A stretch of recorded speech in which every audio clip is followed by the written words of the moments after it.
Bonjour à tous, je suis ravi de vous retrouver pour ce nouveau numéro des Interviews Histoire.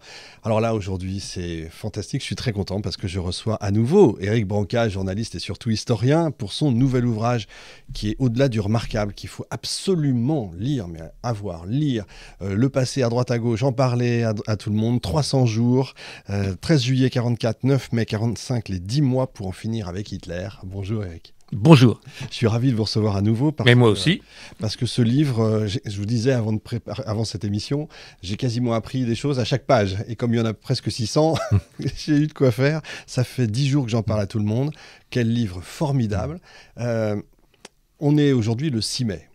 On est à 2 jours du 8 mai, évidemment. 80 ans de la victoire des Alliés, mais que les 300 derniers jours ont été difficiles.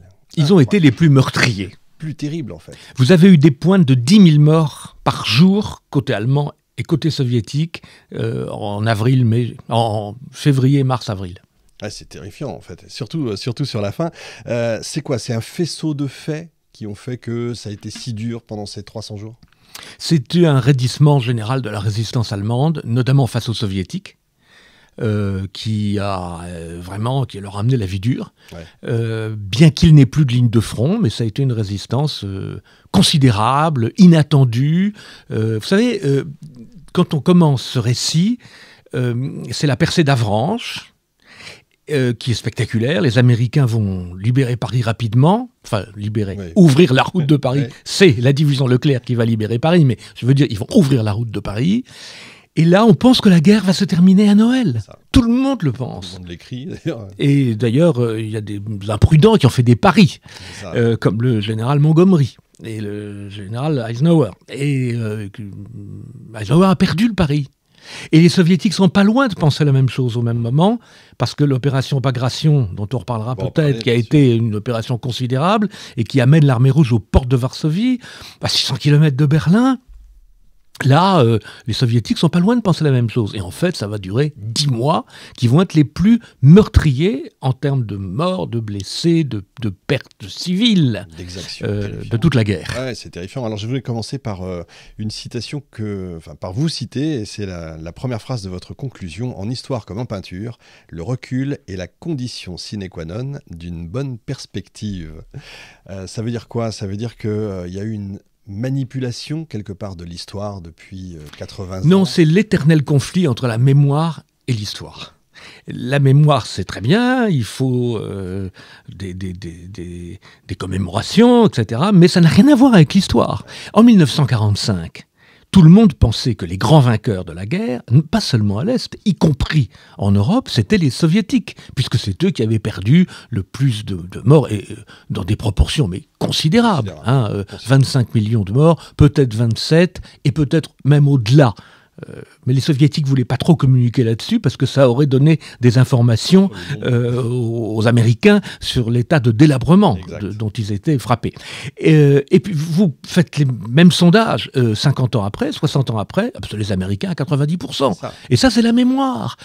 Pourquoi? Alors pour plein de raisons, parce qu'il y a le soft power américain qui a marché à fond, et puis il y a eu les crimes de Staline qu'on a découverts, il y a la libération de l'Europe de l'Est qui s'est transformée en une nouvelle occupation, et tout ça a fait que les perspectives se sont modifiées.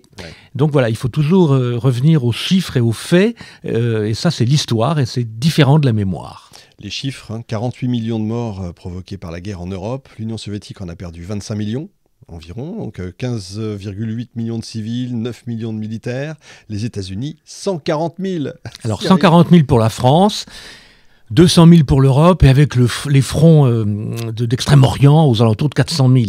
C'est-à-dire que 0,4% de la population américaine a été perdue, et essentiellement 99%, voire 100% des militaires, et les soviétiques, c'est 15%, voire 17% de la population. Exact, effectivement.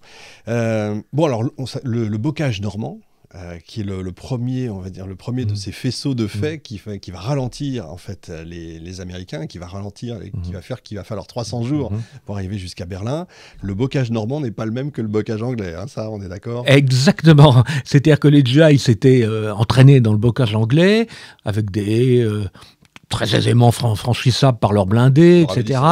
Et on leur avait expliqué que c'était la même chose. Hein. La Normandie, le Cotentin et l'Angleterre, le Sussex et le Wiltshire, c'était la même chose. C'est pas tout à fait pareil. Et ça a été vraiment dramatique. On a parlé, les Américains eux-mêmes ont parlé de l'enfer des haies, car ils ont été bloqués pendant près d'un mois dans le bocage, après le succès tactique formidable du débarquement, qui s'est bien passé. Là, ça s'est beaucoup moins bien passé. Ils sont restés bloqués sur quelques dizaines de kilomètres carrés. Et on a assisté à des scènes assez terrifiantes, de perte de contrôle des soldats qui devenaient dépressifs, certains se suicidaient. Il y a eu, c'est à ce moment-là qu'ont été créées les cellules psychologiques. Alors, il y a eu cette affaire d'entraînement, ils n'étaient pas du tout aguerris, on avait totalement sous-estimé leur combativité, mais en plus, c'était des gens qui avaient été tirés au sort, qui s'étaient pas entraînés, et qui, pour certains, ne savaient pas où ils étaient. Ouais. Certains même étaient tellement affolés de ne plus avoir de contact avec leur commandement, qu'ils pensaient que le débarquement avait échoué et qu'ils étaient abandonnés à la merci des Allemands. Ouais. Et alors, une peur panique des Allemands, qui était... Parce que ça faisait des années qu'on leur disait que c'est des monstres. Voilà, exactement. Ils étaient conditionnés, en fait. Et ils pensaient avoir devant eux des SS. Or, ils n'avaient pas que des SS, et il y avait de très bons chars allemands. La supériorité technique des Allemands était évidente. Sauf qu'ils n'avaient plus d'aviation et qu'ils avaient quelques centaines de chars opérationnels. Donc, ça n'a plus rien à voir avec ce qu'avait pu être l'armée allemande du temps de Barbarossa. Mais ils étaient dans les bocages, enfin dans les haies, en fait. C'est ça, les haies qui faisaient 2 mètres de large. Exactement. Et 2 mètres de haut, donc on ne les voyait pas. L'aviation américaine, c'est ce que j'ai lu, ne voyait pas, en fait... ne voyait rien. En fait. Et même aujourd'hui, avec les satellites, on ne verrait pas davantage. Ah, c'est incroyable. Ça, c'est un truc de fou, effectivement. On apprend tout ça. Hein. Il faut souligner aussi, puisqu'on parle des chars et de la supériorité technologique quand même des Allemands, moi j'ai eu l'occasion de faire 3 émissions sur l'histoire du pétrole. Et dans votre livre, tout le temps, vous revenez sur, en fait, ce qui a manqué aux Allemands, c'est le pétrole, c'est l'essence. En fait. C'est quasi essentiel, sans jeu de mots. C'est essentiel parce que sans ça, on aurait eu encore plus de mal. Ah, c'est sûr. L'offensive des Ardennes, donc de décembre 1944, supériorité technique tant en matière d'aviation qu'en matière de chars, il n'y a pas photo, comme on dit. Mais il manque d'essence. Et tout avait été calculé pour une progression très optimisée jusqu'à Anvers. Ils n'ont même pas fait le tiers. Ils n'ont pas pu faire le tiers. Avec des images que vous écrivez, que vous décrivez aussi très très bien, où on a les pilotes de chars qui courent avec des jerrycans dans les mains. Enfin, absolument. Alors que la résistance belge, il y a un grand résistant belge qui a raconté qu'il savait que cette offensive qui avait vraiment semé la panique, hein, parce qu'elle a été extrêmement efficace dans les premiers jours. Contre-attaque, en fait. Il savait que cette offensive avait raté le jour où il a vu les Allemands courir comme des fourmis avec des jerrycans à la recherche de kérosène. Qui allait chercher dans les chars américains. Dans les chars américains détruits. C'est complètement dingue cette histoire. Moi, j'ai été surpris aussi de voir que justement cette contre-offensive, cette contre-attaque, c'est Hitler qui en donne l'ordre. Ça veut dire qu'en gros, il n'a pas tout à fait perdu la face. Enfin, il est encore assez lucide. C'est l'opération de la dernière chance. Ouais, on a parlé du dernier coup de dé d'Hitler, c'est le dernier coup de dé. A posteriori, on peut se demander si ça aurait pu réussir, parce que les Alliés avaient quand même tellement pris pied sur le sol européen à ce moment-là que c'était tout de même très risqué. Mais il a vraiment réuni ce qu'il y avait de meilleur, de plus performant, les meilleures unités, les Waffen-SS, les meilleurs chars, le Tigre 2 qui surclassait tout ce qui pouvait exister à l'époque. Le Tigre 1 était déjà pas mal, mais le Tigre 2, c'était un monstre qui était pratiquement indestructible. Pratiquement indestructible, sauf par l'aviation. L'aviation, en fait. Et puis surtout, ce qui a semé la panique chez les Alliés, c'est le Messerschmitt 262 à réaction, alors qu'il surclassait absolument tout ce qui existait. Je savais pas qu'il l'avait utilisé, moi. Ils l'ont utilisé au moment de l'opération Bodenplatte, le 1er janvier 1945, quand le brouillard s'est levé, le brouillard qui avait été le principal allié des blindés pour pouvoir attaquer les Américains qui ne s'attendaient pas du tout à ça. Et ensuite, quand le brouillard s'est levé, l'aviation a attaqué les aérodromes. On a des récits, comment ils ont, ça peut être intéressant, comment ils ont vu, parce que évidemment ça n'existe nulle part, ce type d'avion, comment ils ont réagi, est-ce que c'est... Ah ben ça a semé la panique, absolument, bien sûr. Il y a eu des escadrilles de super forteresses qui ont été attaquées par le Messerschmitt 262. C'est un avion qui pouvait aller très haut et qui piquait ensuite, qui atteignait pratiquement 1000 à l'heure. Pratiquement 1000 à l'heure. Et qu'on ne pouvait pas abattre. On ne pouvait l'abattre qu'à l'atterrissage, parce qu'il était très lent à l'atterrissage, et là les rares pilotes qui avaient survécu pouvaient les choper à l'atterrissage. Mais c'est tout. Ça, c'est un truc incroyable. Et j'ai lu aussi, vous écrivez qu'il y avait aussi des avions à décollage vertical. Je n'ai pas écrit ça, non. Je crois pas.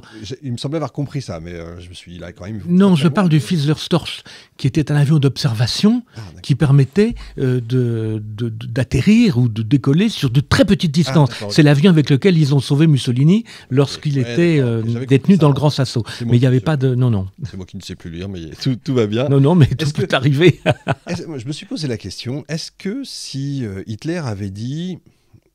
là, on fait de l'histoire-fiction, mais si Hitler avait dit « Ok, armistice, on signe, on arrête », est-ce que les Américains auraient signé face à Hitler ? Alors, c'est la grande tentation. L'idée, c'était pas un armistice, c'était un cessez-le-feu pour permettre aux Alliés, c'était le grand plan, je dirais, des proches d'Hitler. Hitler n'y a jamais cru, vraiment. Hitler était absolument contre une paix séparée. Il pensait que l'offensive des Ardennes pourrait conduire les Anglo-Américains face à une défaite considérable et psychologique, et puis surtout face à l'avancée des Soviétiques, qui avançaient alors là, de façon très rapide, à conclure une paix séparée. Mais il attendait que les Alliés soient demandeurs. Ce n'est pas du tout les Allemands qui auraient été demandeurs. Hitler ne le voulait pas, ça. Mais beaucoup, comme Speer, comme Himmler surtout, Himmler, le pire individu du Troisième Reich, se voyait en faiseur de paix. Comme quoi on peut être un assassin hors pair et un piètre stratège. Jusqu'au bout, lui, d'ailleurs. Absolument. Ce qui est son cas, parce que c'était un piètre stratège, Himmler. Effectivement. Alors, on connaît Fortitude. J'ai fait une émission sur Fortitude qui est exceptionnelle, extraordinaire, etc. Mais alors là, grosse surprise, moi, j'apprends que les Russes ont fait la même chose. On fait des choses assez dingues. Cette formidable avancée, la nuit, faire avancer les chars, les hommes, etc. De nuit, sans lumière, leur faire croire aux Allemands qui partaient dans l'autre sens. Alors, enfin, c'est complètement extraordinaire. Alors, ça, c'est le prodrome à l'opération Bagration. C'est quelque chose d'exceptionnel. Ça a été mis au point par de grands stratèges russes, qu'on a un peu oublié aujourd'hui, qui s'appelle Svetchin, notamment, qui était le maître de Yukov, le maître de Konev, le maître de Vassilievski, de Rokossovski. Ce sont d'immenses stratèges. C'était d'ailleurs des gens qui avaient été, ces stratèges russes, ils avaient été plutôt maltraités au moment des purges, et l'intelligence de Staline a été de les ressortir du placard, en quelque sorte. Et donc, il y a vraiment une opération d'intoxication de l'armée allemande, et notamment du redoutable groupe d'armées centre, qui était encore très puissant, qui occupait l'Ukraine et une partie de la Biélorussie, qui a été abusé dès la fin du mois de juin 1944, dès le début, du mois de juin, avant le lancement de l'offensive Bagration, le 22 juin. Pourquoi est-ce que Staline a choisi le 22 juin ? Parce que c'était l'anniversaire de Barbarossa. Et je parle d'ailleurs à propos de l'opération Bagration, de Barbarossa à l'envers, car c'est à peu de choses près le même trajet que suivent les Russes, qui vont reconquérir près de 700 kilomètres d'est en ouest, sur un front qui s'étire depuis la Baltique jusqu'au pied des Carpates au sud, c'est-à-dire 2500-2700 kilomètres. Et là, les Allemands vont être complètement perdus, parce qu'ils ne s'attendaient pas. Ils s'attendaient à des offensives au sud, sur les pétroles roumains, etc. Ils ne s'attendaient pas à ça en Biélorussie. C'est ça qui est incroyable. Et donc, ils ont dégarni leur front. Et là, vraiment, ils ont été totalement abusés, malgré un service de renseignement à l'Est qui était très performant, qui avait été créé par le général Gehlen, qui s'est retrouvé d'ailleurs ensuite patron des services secrets ouest-allemand, mis en place par les Américains, justement parce qu'ils connaissaient bien les Soviétiques. Et malgré cette compétence, il s'est fait totalement abuser. Ouais, c'est totalement incroyable. Alors, il y a cette grande guerre patriotique, c'est le grand moment. Ça me faisait penser au film d'Eisenstein, évidemment, Nevsky, Alexander Nevsky, et cette lutte sur la neige, là, contre les chevaliers teutoniques. Teutoniques, évidemment, l'image est forte. C'est à ce moment-là, en fait. On veut relancer le patriotisme. Absolument. Mais ça, il n'a pas attendu 1944 pour relancer le patriotisme, Staline. Il ne faut pas oublier que lui qui avait persécuté les églises, les a rouvertes et autorisé toutes sortes de cultes dès l'hiver de 1941. Dès l'hiver de 1941. Donc, très tôt. Et ça, l'efficacité des stratèges russes est évidentes.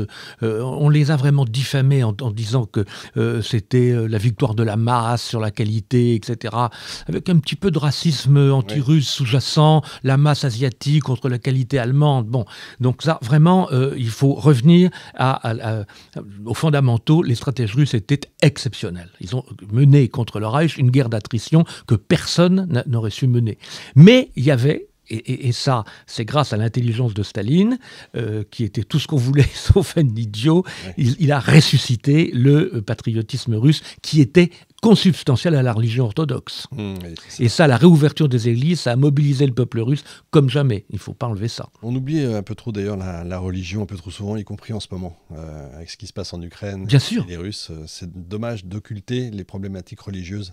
Bien sûr. Qui sont quand même très souvent au cœur, je le dis de temps en temps. Donc cette opération Bagration, incroyable opération militaire, c'est plus de 2 millions d'hommes. 2 millions d'hommes, mais qui va casser les reins de la Wehrmacht, des 400 000 meilleurs soldats de la Wehrmacht qui restaient, de ce fameux groupe d'armées centre. C'est-à-dire, après cela, aucun front constitué ne pourra se reformer. Aucun. Depuis Stalingrad, les Allemands, notamment sous l'impulsion de gens comme Manstein, etc., avaient réussi à mettre au point ce qu'on appelait la défense élastique. Alors on se moquait beaucoup de ça, notamment à Radio Londres, et on avait raison, c'était de la guerre psychologique. Mais la défense élastique, ça marchait. C'est-à-dire qu'après Stalingrad, on a reconstitué un front, puis il y a eu la contre-offensive de Koursk. Après Koursk, on a reconstitué un front, et il y avait toujours des réserves derrière, et les Russes perdaient énormément d'hommes. Or, à partir de ce moment-là, c'est fini. Il n'y a plus de réserve possible. Il y a la fameuse Volkssturm qui est constituée en octobre 1944 avec des enfants, des vieillards qui ont été très courageux, qu'on va entraîner à la va-vite avec des Panzerfaust, l'ancêtre du bazooka, redoutable contre les chars russes. Mais enfin, ça ne suffisait pas. Ça ne suffisait pas. Et ce qui va arriver aux Allemands après, c'est qu'ils ne peuvent plus arrêter de manière ordonnée l'avancée des Soviétiques. Mais les Soviétiques, au même moment, quand ils s'arrêtent devant Varsovie, ils s'arrêtent devant Varsovie pour plusieurs raisons. La principale, c'est qu'ils sont épuisés, absolument épuisés. Et donc, l'offensive soviétique va faire une pause jusqu'en janvier, jusqu'à ce que l'offensive reprenne sur la Vistule. Mais entre-temps, et c'est la deuxième raison de leur arrêt, c'est qu'il fallait laisser les Allemands, et ça c'est moins glorieux pour les Soviétiques et pour Staline, écraser l'insurrection de Varsovie et donc empêcher la constitution d'un gouvernement provisoire polonais qui ne soit pas communiste. Bien sûr. Et donc les Allemands s'attendaient à ce que Staline prenne Varsovie tout de suite après l'affaire de Bagration. Il les a laissés sagement écraser la révolte dans des conditions absolument épouvantables, avec un mortier géant qui envoyait des obus de 7 tonnes, avec ils ont mobilisé pour écraser la résistance polonaise des troupes de repris de justice qui ont été d'une cruauté mais effrayante, la fameuse division d'Irlvanger, où il y avait d'ailleurs des Ukrainiens pro-hitlériens dans cette division.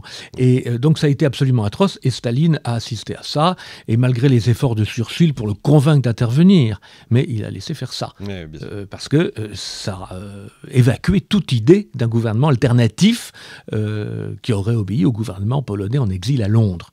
Bon, et en même temps, ils étaient épuisés, donc ça les arrangeait à un double titre. C'est ça, une pierre deux coups. C'est ça qui est génial aussi dans votre livre, c'est que cette petite histoire qui fait la grande explique énormément de choses, c'est complètement dingue. Et alors, ce fameux front cette opération de Bagration explique le débarquement, explique la volonté de Staline d'avoir deux fronts. Bien sûr, Staline depuis très longtemps taraudait les Américains pour l'ouverture d'un second front. Et en fait, ça a aussi servi les Américains, car Bagration donc écrase ce qui reste de l'armée allemande performante au moment où les Américains sont bloqués dans le bocage. C'est-à-dire qu'il y a vraiment une dynamique des deux côtés. Vous savez, on oublie que Eisenhower avait préparé une déclaration pour le cas où le débarquement aurait échoué. Cette déclaration, c'est d'ailleurs tout à son honneur, car il assume la responsabilité, etc. C'est un personnage très attachant, Eisenhower, très attachant.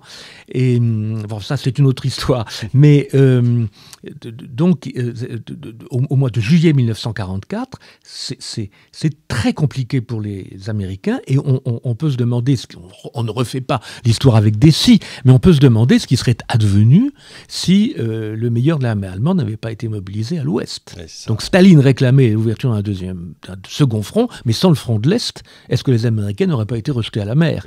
Autant c'était impensable en 1940, au moment de l'offensive des Ardennes, en décembre 1944, autant c'était tout à fait possible au mois de juillet. Oui, effectivement, c'est dingue, en si peu de temps, en fait, hein, comme quoi ça change tout.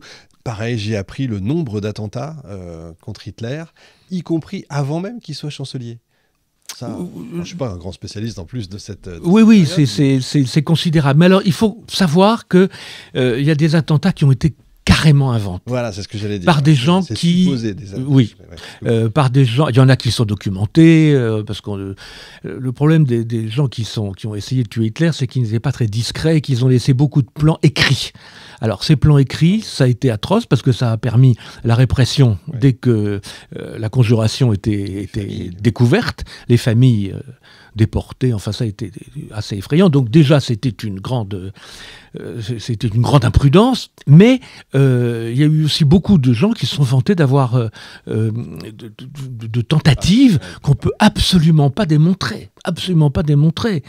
Et surtout, ils s'en sont vantés après la guerre. Oui, c'est ça. Après coup, c'est plus facile. Il n'y en a eu qu'un seul qui a réellement été jusqu'au bout, tout seul, quasi. Alors, il y en a eu deux, les deux plus sérieux. Celui qu'on connaît, bien évidemment. Et puis, il y en a eu un premier, qu'on voit d'ailleurs, qui a été très bien reconstitué dans le film sur l'opération Valkyrie avec Tom Cruise, qui est très exact du point de vue des faits. C'est une caisse de cognac piégée qui aurait dû exploser dans l'avion qui ramenait Hitler de Rastenburg à Berlin.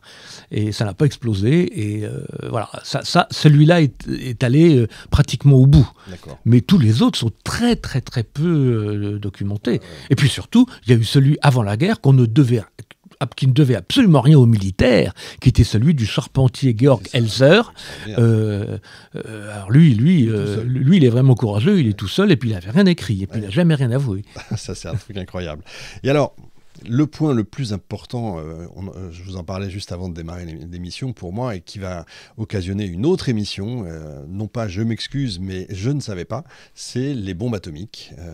L'affaire de la bombe atomique allemande, oui. Puisque j'ai fait plusieurs émissions sur l'histoire de la bombe atomique, j'ai lu partout que l'Allemagne était à des années-lumière d'avoir la capacité, même la technologie, et même la connaissance de la fabrication d'une bombe. Eh bien non. En fait, ils l'ont testé. Non, ils ont eu la bombe, ils ont eu une bombe qui était une mini-bombe, une bombe tactique, qui n'aurait absolument rien changé au cours des événements, et qui a été essayée même deux fois. Une fois en octobre 1944 en mer Baltique sur l'île de Rügen, et la deuxième fois en Thuringe en mars.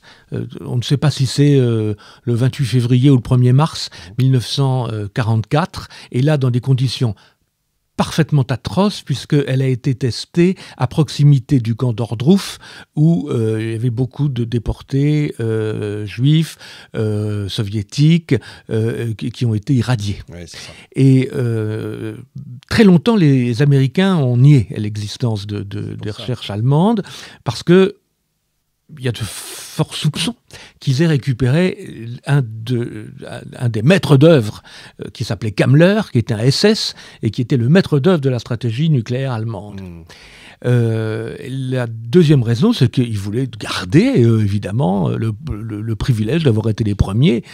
Ça n'enlève rien à leur recherche. Ils étaient tout aussi avancés, même plus, puisqu'ils avaient en plus, eux, des quantités d'uranium considérables. Ce qui a freiné les Allemands, c'est qu'ils n'avaient pas d'uranium. Ils avaient quelques kilos d'uranium, et heureusement pour tout le monde.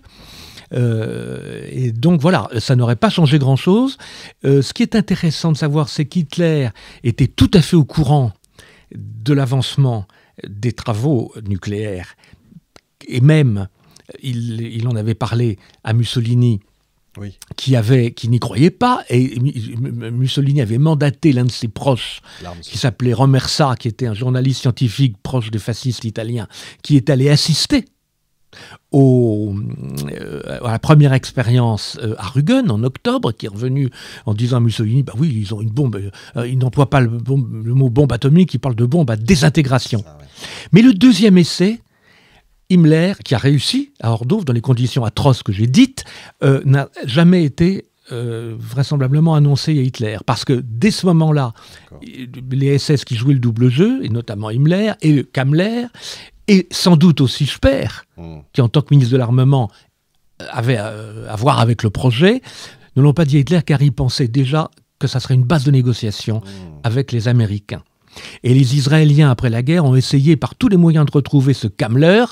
Ils ont des soupçons très, très nets qui s'est réfugié aux États-Unis. Et quand un journaliste de Haaretz a voulu regarder à la CIA le dossier Kammler, il avait totalement disparu. Ouais, Kammler n'existait plus dans la mémoire des Américains. L'opération Paperclip, entre autres, c'est vrai, j'ai fait aussi une émission là-dessus. Vous revenez sur l'Amgot, bien sûr. Oui. C'est évident. Ah, c'est un peu mon dada, parce que... Je sais, et on n'en parle pas assez. Je trouve, on n'en parle pas assez, parce que la France avait à être occupée au même titre que l'Allemagne ou que l'Italie. Exactement ça. Ce qui est quand même le comble. Moi, j'avais une question à propos de ça, pour vous, rien que pour vous. Est-ce que finalement les Américains n'ont pas réussi l'Amgot avec Jean Monnet et l'Europe? Ils l'ont réussi dans les années 50. Oui, c'est ça, en fait. Mais c'était plus moral que militaire, puisqu'il n'y a pas eu d'occupation militaire. Mais l'intégration de l'OTAN en 1949, c'est quand même très lié à ça, puisque le commandement était à Washington, et puis surtout la tentative de CED c'est ça. En 1951-54. Piloté quand même. Tout à fait piloté par les Américains. Ce serait bien qu'on le dise un peu, parce que Jean Monnet qui est porté au pinacle, etc., ce serait bien de revenir un peu là-dessus, faire une émission. Mais je suis d'accord. On serait mal vu, mais ce serait bien de le faire. Je suis candidat. Moi, pareil, je vous suis. Arnhem, je ne sais pas comment on dit, Arnhem aux Pays-Bas. Grande affaire, là encore. Grande affaire dont on parle peu, parce qu'elle égratigne beaucoup l'image de Montgomery. Oui. L'affaire d'Arnhem, c'est certainement ce qui a prolonger le conflit le plus longtemps.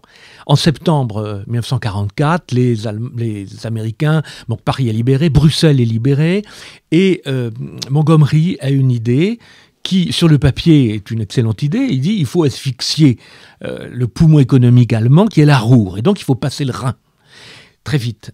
Mais l'idée de Montgomery est une idée qui n'est pas seulement tactique, elle est stratégique. Son idée, c'est d'arriver le premier à Berlin avant les Russes. Il est absolument obsédé par ça.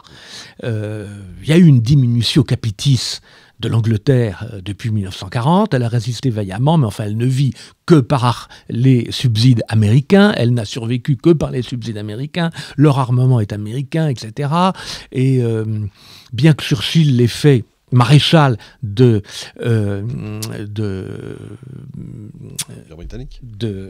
l'Empire britannique, bien sûr, il sait très bien qu'il est le deuxième, le bras droit d'Eisenhower, il n'est pas le chef. Et il se dit, mais si j'arrive à Berlin, je relève d'un coup toute cette perte de prestige britannique, et en plus, je fais une bonne action parce que j'arrive avant les communistes. Et donc, il est prêt à tout risquer pour ça. Tout risquer. Il rêvait de rentrer à Berlin sur son cheval blanc, comme Mussolini rêvait d'entrer au Caire sur son cheval blanc. C'était un peu le même genre d'orgueil absolu. Et donc les Américains se laissent convaincre. Et c'est une opération anglaise. Ça va rater. C'est le fameux film de Richard Attenborough, Un pont trop loin, lui aussi très exact dans les faits, et les Anglais,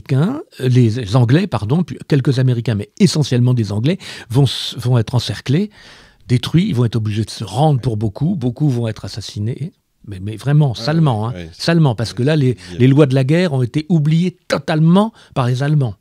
Les prisonniers, quand ils sont armés, on les tue. Quand ils sont blessés, éventuellement, on les rend. Mais enfin, bon. Et donc, c'est la dernière victoire allemande de la guerre. Ça se passe en septembre 1944. Les Pays-Bas ne sont pas libérés. Ils ne seront libérés que le 8 mai 1945. C'est la capitulation allemande qui va libérer les Pays-Bas. Mais ce dont on parle rarement, c'est que ça va provoquer la dernière famine européenne. Il y aura 30 et 40 000 morts immédiats et puis d'autres qui vont mourir des suites de la famine, parmi la population néerlandaise. Pourquoi? Alors ça, c'est une histoire tragique. Les nazis auraient souhaité faire des Néerlandais un État nazi modèle. Oui. Parce qu'ils étaient dans leur optique raciale, de parfaits ariens, etc., etc. Et donc, mais ça n'a pas marché. Ça n'a jamais marché. Parce que la résistance hollandaise a été absolument extraordinaire. Il y a eu énormément de résistance. Je pense qu'il y en a eu plus qu'en France, ramenée à la population. Himmler voulait lever 3 divisions SS, il n'a même pas pu faire la moitié d'une, etc. Et les collaborateurs ont été détestés absolument par la population. Et que la population néerlandaise aide les Anglais, les parachutistes anglais qui étaient tombés derrière les lignes, ils les ont cachés dans leur cave, etc., qu'ils les aident et qu'ils leur portent secours, ça a déclenché une vengeance presque irrationnelle des Allemands qui ont décrété un embargo alimentaire total sur les Pays-Bas. Et donc les Pays-Bas se sont retrouvés, mais absolument sans rien. Toute la nourriture disponible allait aux forces d'occupation allemandes jusqu'en mai 1945. Et c'est la dernière famine d'Europe, on n'en parle jamais. Oui, c'est quand même incroyable. C'est bien d'en parler justement, et c'est bien de parler de cette résistance, justement qui avait prévenu l'état-major anglais. Qui avait prévenu absolument le prince Bernard des Pays-Bas notamment, qui était l'agent de liaison entre la résistance, l'armée, le gouvernement en exil et les Anglais disaient n'y allez pas. Les Allemands ont des forces considérables. Là encore, les fameux chars Tigre II qui ont décimé absolument les blindés britanniques. Enfin, attention, ils sont très bien organisés. Ouais, et Montgomery, très sûr de lui, dit mais non, ça sera réglé. Ouais, ça ne l'a pas été. Ça ira vite. Moi j'ai été surpris aussi du panier de crabes entre Montgomery, Eisenhower, Patton. Enfin ils ont tous envie de tirer la couverture à eux. Et absolument. Ça a réussi malgré ça. Et ça a réussi malgré ça. D'abord parce que Patton était un peu un psychopathe, mais un stratège de génie. Ouais. Mais vraiment de génie. Son rôle a été absolument essentiel pendant l'offensive des Ardennes. Bien sûr. Quand Eisenhower s'est aperçu que les Allemands perçaient les lignes, il a convoqué tout le monde et il a dit mais il faut opérer un mouvement, il faut que toutes les troupes qui sont en France remontent vers la Belgique parce que les Allemands ont percé et ils vont aller jusqu'à Anvers. Et il convoque Patton, qui lui dit bon alors votre armée, il faut qu'elle fasse un mouvement de rotation, ça va être très difficile. Et Patton lui répond mais c'est déjà fait depuis hier. Et Patton a réussi à faire opérer un mouvement de rotation de 90 degrés du sud vers le nord, qui est étudié encore dans toutes les écoles militaires. Ça, c'est extraordinaire. C'est vrai qu'il faut peut-être des psychopathes face à d'autres. Alors que Montgomery était... Alors lui, un authentique psychopathe, mais il était moins efficace. D'accord, je comprends. Comment on explique le sursaut allemand ? Le dernier sursaut de la bête. Alors, il y a 2 sursauts. Le premier sursaut est dû à une erreur psychologique des Alliés de l'Ouest qui ont laissé filtrer dans la presse le plan Morgenthau. Ouais. Le plan Morgenthau qui était un plan, entre guillemets, de pastoralisation de l'Allemagne. C'est les mots qu'emploie Morgenthau. Et ça consistait à faire de l'Allemagne un pays vide de toute activité économique, de toute activité industrielle et même d'agriculture efficace. Donc il y avait vu que l'agriculture vivrière. Donc c'était la famine assurée pour les Allemands. Ce plan avait d'ailleurs pas du tout recueilli l'assentiment de Churchill et de beaucoup de chefs alliés. De Gaulle, on ne l'avait même pas mis au courant parce qu'on le mettait au courant de rien. On l'avait à peine mis au courant du débarquement, donc vous imaginez. Et donc, le plan Morgenthau a fuité dans des conditions qu'on ignore, mais il a fait la une de la presse américaine dès le mois de septembre et de la presse nazie quelques jours plus tard. Et donc ça a été, si on reprend le mot du général Marshall, qui était le chef d'état-major de l'armée américaine, il a dit à Roosevelt, arrêtez ça immédiatement, c'est comme si 30 divisions allemandes avaient surgi du néant. Ah ouais. La combativité des Allemands, notamment à Aix-la-Chapelle, a été absolument hallucinante.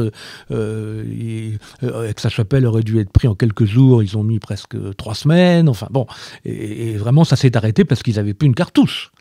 Alors ça, c'était le premier sursaut, et qui explique d'ailleurs aussi le succès de l'offensive des Ardennes.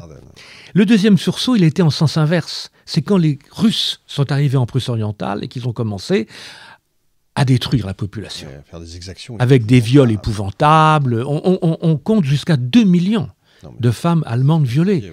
Ce sont des statisticiens allemands ont établi ça il y a quelques années, et notamment à partir des archives soviétiques, car les chefs soviétiques ont essayé d'empêcher ça.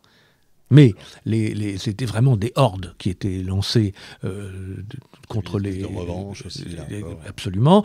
Et ces gens, en plus, avaient vu leur village détruit, avaient vu toutes les horreurs que les Allemands avaient fait en Union soviétique. Il a été impossible de les arrêter. Impossible.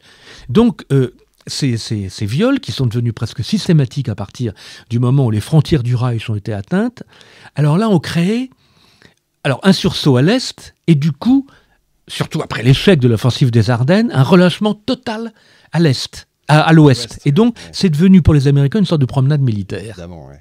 Il y a eu des villes, notamment en Rhénanie, qui ont... alors ça, Hitler ne l'a jamais su parce que Goebbels n'osait pas lui dire, mais qui ont mis des drapeaux américains aux fenêtres. Oh, wow.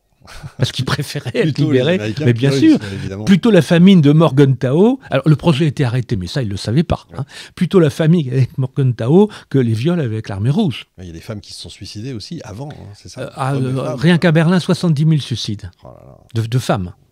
Il y a eu des villages entiers où on a retrouvé les gens qui s'étaient tirés une balle dans la tête, qui avaient tué leurs enfants, etc., pour ne pas tomber aux mains des soviétiques. C'est inimaginable, en fait. Or, il faut le dire, parce que c'est vrai, c'est une tâche terrible sur l'armée rouge, et en même temps, la plupart des chefs ont essayé de l'empêcher. Mais n'ont pas pu. Et une fois que les choses ont été stabilisées, les viols ont été arrêtés. Ça n'a pas continué pendant des années, heureusement. Mais voilà, les deux choses doivent être dites. On n'oublie pas que les Américains, certains, ont fait la même chose. En France, les viols de l'armée américaine, alors c'est pas une ampleur pareille, c'est pas une ampleur pareille, mais il s'est passé des choses en Normandie. Les journaux de la Résistance ont titré sur la barbarie des GIs. C'est pas la presse collaborationniste qui a titré. Et d'ailleurs, il y a eu une lettre de plusieurs militaires français transmise par De Gaulle Eisenhower, qui a sans doute les a transmises à Roosevelt, ça on ne sait pas, où ils disent que ça ne peut plus continuer comme ça. C'était terrifiant. Alors, il y avait les gens qui violaient étaient, alors ça il faut le dire aussi, il y avait des noirs, il y avait des blancs, mais on n'a condamné que des noirs. Bien sûr. C'était monstrueux. C'est incroyable. Que des noirs. C'est bien de le dire. Il n'y a pas eu un blanc. Ouais, c'est bien de le dire de temps en temps. Bien sûr. C'est intéressant. Alors, autre sujet dont on parle assez peu, en fait, j'en avais entendu parler, mais là, vous mettez vraiment le doigt dessus, c'est le dopage. Le dopage des Allemands et des Américains aussi. Absolument. Les Allemands, c'était la pervitine. C'est ça, ouais. Qu'est-ce que c'est que cette histoire ? En fait, depuis le début, ils sont sous... Ça a été mis au point, dans à la fin des années 30. D'accord. Et puis, c'est devenu systématique, notamment pour l'aviation. Pour les types qui avaient... Vous savez, il n'y a plus beaucoup d'aviateurs à la fin de la guerre. Ça aussi, il y avait le manque d'essence, il y a aussi le manque de personnel. Et donc, il y avait peu d'aviateurs chevronnés, et notamment pour piloter les modèles dont j'ai parlé. Et donc, les types faisaient des rotations incessantes, et ils se shootaient à pervitine, qui était une amphétamine de synthèse, et puis quand il n'y en avait plus, à l'oxygène pur. L'oxygène pur. À l'oxygène. C'est un truc de dingue. 35 millions de doses, j'ai regardé, 35 millions de doses achetées en 40 pour les troupes allemandes. Absolument. C'est absolument dingue. Et les Américains aussi ? Les Américains aussi, les Anglais aussi, dans le désert. Montgomery a utilisé ça. Alors, je n'ai pas le nom en tête, mais c'est l'équivalent de la pervitine. C'est aussi une amphétamine, moins connue, mais pas moins efficace. Pervitine qui va être interdite en France qu'en 1988. Oui, absolument. Absolument. C'est absolument dingue. Mais il y a de quoi faire une émission là-dessus. De Gaulle, je reviens quand même quelques secondes sur le grand personnage qui est quand même celui qui a tenu tête à peu près. C'est celui qui a tenu tête et surtout qui a permis à la France d'être à la table des vainqueurs. Ça. Et ça, c'est absolument important parce que d'un point de vue militaire, on ne va pas se raconter d'histoire. On est le plus petit des quatre grands. Sauf que, et là encore, on n'en parle jamais, on ne parle que du débarquement de Normandie, mais on devrait parler aussi beaucoup du débarquement de Provence, que De Gaulle allait commémorer systématiquement alors qu'il n'allait jamais en Normandie. Pourquoi ? Parce que c'est les 350 000 hommes de la première armée française qui ont libéré la Provence, qui ont libéré après la vallée du Rhône, qui ont fait jonction avec les Américains ensuite en Alsace. Bon, ça, on l'oublie trop. Mais surtout, De Gaulle a permis, en restant à Strasbourg, qu'on lui avait demandé d'évacuer au moment de l'offensive des Ardennes, en restant en Alsace, en résistant à l'offensive allemande, ça lui a permis de passer le Rhin et de prendre des gages en territoire allemand, c'est-à-dire de créer, de s'octroyer la zone d'occupation dont on prétendait le priver. Exact. Et ça a pesé très lourd, parce que ni à Yalta ni à Potsdam, il était question de ça. Donc, on s'est emparé de notre propre zone d'occupation, et on a été, de fait, ipso facto, un des 4 occupants de l'Allemagne. Ça, c'est génial. Et le statut de Berlin, il est venu de là aussi. Ah oui. Et si on va encore plus loin, notre place au Conseil de sécurité de l'ONU. Exactement. La souveraineté française. Exactement. Qui peut-être a un petit peu bougé depuis. Ce qui m'a étonné, moi, c'est l'appel à la résistance, des milliers de volontaires qui ont répondu, les Allemands qui ont répondu. Comment se fait-il qu'à ce moment-là, pourtant ils commencent à le voir, ils commencent à l'entendre, que c'est perdu. C'est quoi? C'est de l'embrigadement? Ils sont dopés eux aussi? Non, l'embrigadement, ça fait quand même 13 ans qu'ils vivent sous une dictature assez... mais là, c'est des volontaires. Là, on parle de volontaires. Mais il n'y a pas que ça. Il y a la peur des rouges, il y a le fait que l'Allemagne devienne... Le choix entre le viol et l'extermination à l'Est et la famine à l'Ouest, ça stimule les énergies. Hein. D'accord, ok, je comprends. Et alors, je disais tout à l'heure, panier de crabes pour les Américains, qui voulaient chacun tirer la couverture à eux. Il y en a d'autres qui se tirent carrément dans les pattes, mais là, au sens propre, c'est les Soviétiques qui se tirent dessus. À Berlin. À Berlin, et Staline est au courant de ça. Mais non seulement il est au courant, mais il a mis au point cette stratégie. En fait, ça. Ça a été que le meilleur gagne. C'est incroyable. Et donc, il va donner la même mission sans que même soit au courant, à Konev et à Yukov. Et donc, ils vont chacun foncer vers Berlin avec le même but, arriver dans le quartier des ministères, où on pense à 90%, on n'est pas sûr encore. Les services de renseignement alliés se demandent si Hitler est encore à Berlin ou s'il est passé dans le réduit alpin à Berchtesgaden pour une sorte de baroud d'honneur. Et donc, mais il y a quand même de fortes probabilités qu'il soit à Berlin. Et puis, quoi qu'il arrive, Berlin, c'est le Reichstag, c'est la chancellerie, c'est le cœur du pouvoir nazi. Donc, ils ont tous les deux la mission d'arriver en premier. Et donc, ils vont arriver l'un par le nord, l'un par le sud, tous les deux de l'est, mais nord-est, nord. Évidemment. Et à un moment donné, les troupes vont se mélanger. Et Yukov va volontairement envoyer des bombardiers à basse altitude, bombarder certes les Allemands, mais les troupes de Konev qui se trouvaient là. C'est incroyable. C'est fou, et puis les autres qui le font quand même. Donc ça, c'est quand même assez dingue, et puis ils font la même chose. Alors moi, j'ai adoré Yalta. Vous décrivez la conférence de Yalta, non pas la conférence des discussions, mais surtout ce que Staline fait dans les bosquets des jardins, sachant que les deux, Roosevelt et Churchill, vont discuter, sachant qu'ils savent très bien qu'il y a des micros dans les chambres. Donc ils vont dans les jardins, et l'autre savait, et il avait mis des micros dans les bosquets. Les premiers micros multidirectionnels. Et donc ils savaient tout. Ils savaient absolument tout. Y compris les intonations qu'ils utilisaient. C'est fantastique. Absolument. Mais il est quand même beaucoup plus intelligent que ce qu'on croit, Staline. Il est très intelligent, il est même machiavélique, Ouais, et puis surtout, il sait qu'il est devant un Roosevelt très diminué physiquement. Il va pas très bien non plus, Staline. Hein. Il boit énormément, pas tant que Churchill, mais il boit énormément, il fume comme un pompier, il a de l'artériosclérose, beaucoup de tension, etc. Mais il a une lucidité absolument extraordinaire, alors que Roosevelt est très diminué. Hein, il mourra d'ailleurs un mois et demi plus tard. Ouais, ça. Et Churchill est tout seul, finalement, à essayer de défendre les choses. Et puis en plus, Churchill a déjà beaucoup cédé à Staline, bien avant Yalta, à Moscou, début octobre 1944. Et donc, ils sont pas en position de force face à Staline. Et puis, il y a effectivement cette affaire de renseignement soviétique qui est tout à fait extraordinaire. En plus, ça fait toute une stratégie. Il les a fait atterrir Ouais. Très très loin d'Yalta, prendre des routes de montagne où ils étaient secoués, etc., alors que Roosevelt ne se déplaçait qu'en fauteuil roulant. Enfin, il a vraiment essayé de les fatiguer beaucoup, alors que lui était en pleine forme, il était à Yalta depuis quelque temps.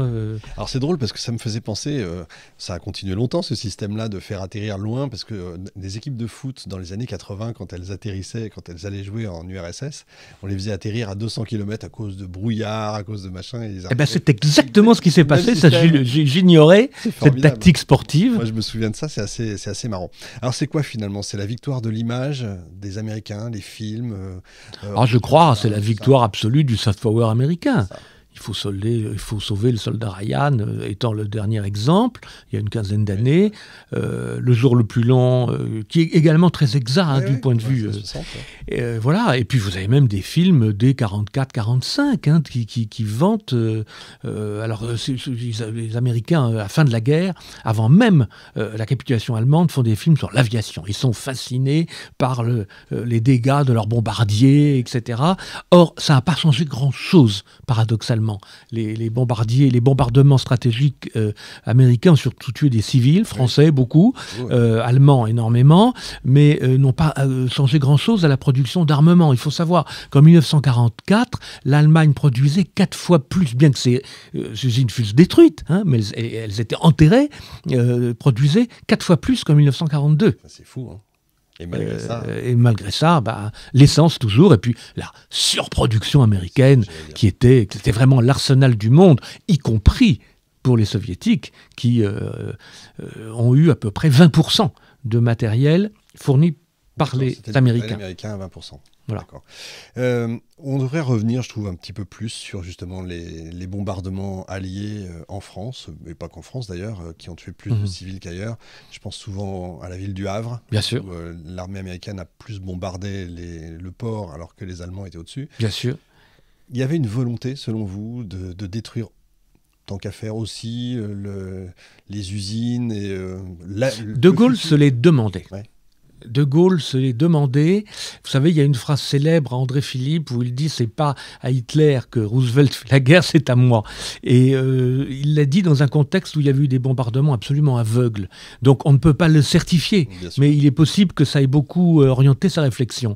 Mais vous savez qu'il y a des Anglais et des Américains qui étaient outrés de certains ordres qui étaient donnés en disant « mais ça n'a aucune… » Nantes, vous avez parlé du Havre, mais Nantes aussi, il n'y a aucune nécessité stratégique. Mais il faut savoir aussi que chez les Anglais, comme chez les Américains, il y avait toute une école férue de guerre psychologique et qui considérait qu'il fallait tester la résistance des populations. Et voilà. Alors le tester sur les Allemands, sur les populations allemandes, c'est déjà limite, mais le tester sur les populations alliées, on peut se demander quand même… si tout ça est très conforme aux droits de l'homme. La limite a peut-être été dépassée de temps en temps. Voilà. Il y a une petite histoire à écrire vraiment sur tout ça. 70 000 morts français, des bombardements américains, 70 000, dont 40 000 en Normandie. Avec non seulement des villes comme Caen, etc., mais Caen c'était stratégique. Mais des villages entiers qui ont disparu de la surface de la Terre. La préparation d'artillerie et de bombardement stratégique avant l'opération Cobra, donc qui va dégager le Cotentin entre le 24 et le 27 juillet 1944, vous avez une dizaine de villages dont on ne retrouvera même plus la trace, avec des troupeaux détruits, pas seulement des villages et des fermiers, mais des troupeaux, un cheptel, des milliers de têtes de bétail. Et des rescapés racontent que, bien qu'il y ait eu beaucoup de soleil à ce moment-là, on ne l'a pas vu pendant 3 jours parce que la poussière a mis 3 jours à retomber. Wow. C'est absolument considérable. D'ailleurs, les Américains ont été victimes eux-mêmes parce qu'il y a même eu un général américain et une centaine de membres de son entourage, son état-major et quelques soldats qui ont été tués comme ça. Parce qu'ils ont bombardé de façon tellement radicale qu'ils ont atteint leur propre ligne. Oui, c'est Ils bien ont de fait le ça, ils sont assez coutumiers du fait, hein. Ouais, Faut le savoir. j'ai l'impression. Les dégâts collatéraux, ils connaissent. On est d'accord. C'est bien de le dire, et c'est pas parce qu'on le dit qu'on est anti-américain. C'est pas Non. ça, c'est de l'histoire, et c'est pour ça que j'adore vos livres. Ils nous ont libérés, c'est grâce à eux qu'on a été libérés, il faut toujours le dire aussi. Absolument, ouais, tout à fait. Mais c'est bien de dire la vérité aussi, parce que c'est ça l'histoire. C'est ça la différence avec la mémoire. Oui, je suis d'accord. Une différence entre histoire et mémoire, on pourrait en faire des heures et des heures. Éric Branca, vous êtes plus que formidable, je vous le dis à chaque fois, mais j'adore vraiment vous recevoir. 300 jours, 13 juillet 44, 9 mai 45, 10 mois pour en finir avec Hitler. Un livre indispensable, je le dis vraiment, et face caméra. Merci Éric Branca. Merci à vous pour le prochain. Merci de votre invitation.